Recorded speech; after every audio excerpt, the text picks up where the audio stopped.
Shalom bien-aimé, paix et joie du Seigneur. Que le Seigneur te bénisse, que le Seigneur te fasse du bien par son Saint-Esprit. Et je te souhaite une excellente année 2026, une année de paix, une année de joie, une année remplie de témoignages, mais surtout une année de repos et d'exploit. Que le Seigneur te donne d'expérimenter son repos, que le Seigneur te donne d'accomplir de grands exploits au nom de Jésus. Telle est la parole qu'il nous a donnée à nous, le ministère de restauration et de restitution de la femme et de la jeune fille en 2026. Alors, si tu y crois, dis un Amen fort et reçois au nom de Jésus. Aujourd'hui, je suis venue t'encourager avec une parole. Cette parole se trouve dans Jérémie 12, le verset 5. Il dit, « Si déjà tu t'épuises en courant avec les piétons, comment donc tiendras-tu en courant avec les chevaux? Si déjà tu t'épuises en courant avec les piétons, comment donc tu tiendras en courant avec les chevaux? » Voici la réflexion que je t'amène aujourd'hui. Courir avec les piétons, c'est-à-dire faire face à une situation à une dimension humaine. C'est-à-dire la solution de cette situation est humaine. La réponse à cette situation est humaine. Le combat que tu dois mener face à cette situation est un combat humain. C'est-à-dire, avec ta sagesse, avec ton caractère, ta personnalité, avec un peu plus de réflexion, d'investissement humain, tu peux résoudre ce problème. Mais la parole dit, si tu t'épuises en courant avec les piétons, c'est-à-dire ce qui est à ta dimension humaine, ce qui est à ton niveau humain, si tu t'épuises en faisant face à cela, qu'adviendra-t-il quand tu feras face aux choses spirituelles? 2026, je vais t'inviter à changer de vêtements, à changer de mentalité, à changer de tact. Je vais t'inviter à t'arrêter et à étudier ta manière de faire, de penser, comment tu combattais, comment tu t'investissais, et tu t'arrêtes, tu te dis, il faut qu'en 2026, que je puisse faire face aux choses spirituelles avec des solutions spirituelles. Mais de ne pas combattre les choses spirituelles avec des solutions humaines. Parce que nous avons été incapables de résoudre des problèmes humains avec la capacité humaine. Ce que je veux te dire est ceci. Il y a des niveaux de combat qui peuvent être à notre niveau d'homme, humainement parlant, mais qui peuvent aussi être à des niveaux plus élevés. Alors, cherchons d'abord à maîtriser ce que la chair est capable d'accomplir. Cherchons d'abord à éduquer la chair. Cherchons d'abord à investir sur notre côté humain, afin que nous soyons des humains qui reflètent la gloire de Dieu. Des humains qui ont été créés à l'image et à la ressemblance de Dieu. Des humains qui savent maîtriser leur chair. Des humains qui savent traiter les problèmes humains. Des humains qui savent maîtriser les passions et les désirs de la chair. Des humains qui savent régler des problèmes de dimension humaine.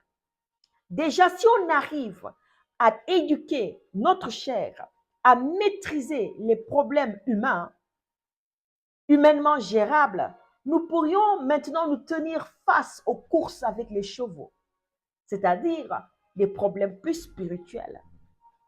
2026 cherche des personnes qui ont assez la connaissance de Dieu, assez l'humilité de s'arrêter aux pieds de Dieu et de s'asseoir pour apprendre de lui et pour bénéficier de sa protection, de son repos. 2026 demande à ce que nous soyons des enfants de Dieu, remplis de la connaissance de Dieu, renouvelés dans leur intelligence, tel que la parole de Dieu le dit, qu'on ne se glorifie pas de notre force, de notre sagesse ou de notre richesse. Mais si on doit se glorifier, qu'on se glorifie d'avoir de l'intelligence et de connaître Dieu. Alors, si nous ne savons pas gérer des choses humaines, comment pouvons-nous prétendre gérer des choses spirituelles? Si nous ne savons pas gérer notre mauvais caractère, si nous ne savons pas gérer, oui, le côté de notre côté humain qui désobéit à Dieu, comment pouvons-nous faire face, oui, à la dimension de la sorcellerie, de l'occultisme, à la dimension surnaturelle, que ce soit dans le bon ou le mauvais côté? Comment pouvons-nous faire face à cela? Comment pouvons-nous gérer des choses spirituelles si nous, humainement parlant, nous sommes incapables de nous gérer nous-mêmes, de gérer notre chair?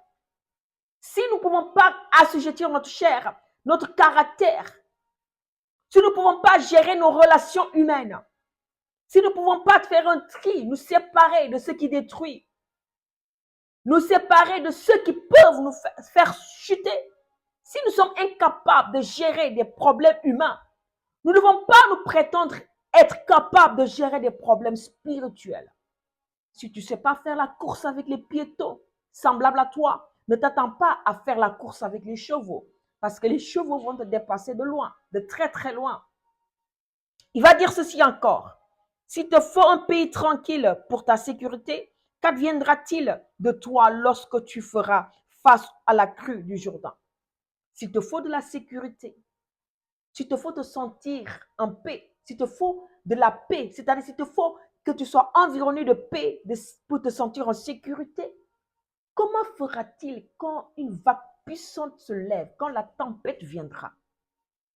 S'il te faut que tous les hommes t'honorent, te respectent, s'il te faut que tous les hommes fassent comme toi tu veux, soient comme toi tu veux, s'il te faut que toutes les situations qui t'entourent soient comme tu voudrais qu'elles soient, comment ferais-tu face à la crue du Jourdain? Comment ferais-tu face à la tempête? Comment ferais-tu face à la confusion, face à ce monde qui part de mal en pis? Comment ferais-tu face au soulèvement, aux problèmes qui seront d'ordre national ou international? Si tu es incapable de gérer une situation humaine, comment peux-tu prétendre gérer une situation spirituelle? Dieu fait appel à des enfants, à des fils et à des filles spirituels, non à des bébés. Dieu veut que tu puisses dépasser le stade du lait. Dieu veut t'inviter à aller manger la nourriture solide. Tu as longtemps sucé le lait, tu as longtemps sucé le lait, tu as longtemps mangé des repas liquides. Aujourd'hui, Dieu veut te pousser en 2026 d'expérimenter des repas solides. Parce que Dieu veut que tu sois fort spirituellement. Dieu veut que tu marches dans la force et la vigueur spirituelle. Alors, il t'invite à manger un repas solide pour te donner les ressources nécessaires pour tenir face aux situations désastreuses, face à la confusion qui est en train de guetter le monde, face à la perturbation, au soulèvement qui guette le monde. Dieu veut que tu manges une nourriture solide afin d'être ferme dans la foi. Alors, si tu ne sais pas manger une nourriture solide, quand le soulèvement viendra, tu auras de l'indigestion parce que tu n'as pas appris à manger la nourriture solide. Alors, il est temps de te séparer du lait. Il est temps de chercher une nourriture solide, de grandir dans la foi. Il ne faudrait pas que tu sois la même personne en 2026. 2026 exige de toi que tu sois une personne persévérante, courageuse, vaillante, pieuse, une personne de foi, une personne qui va soulever le ciel, qui va attirer des percées par sa foi, par sa détermination, par son courage, par sa vie de prière, par son intimité avec Dieu. Efforçons-nous à entrer dans le repos de Dieu. Il y a un prix à payer. C'est le prix de notre effort humain. Parce que même pour prier, c'est un effort humain. Prier nécessite une discipline humaine, c'est-à-dire c'est discipliner sa chair. Si on n'arrive pas à discipliner notre chair pour avoir une vie de prière, comment pouvons-nous prétendre faire face au Goliath spirituel? Ce n'est pas possible. Alors, prépare-toi. Pour 2026, arrête-toi et dis-toi ceci. Le lait, je n'en veux plus. Je veux une nourriture solide pour faire face aux chevaux. Car il faut que je traite ma condition humaine. Il faut que je gagne les batailles humaines, afin de faire face aux batailles spirituelles avec la force de Dieu.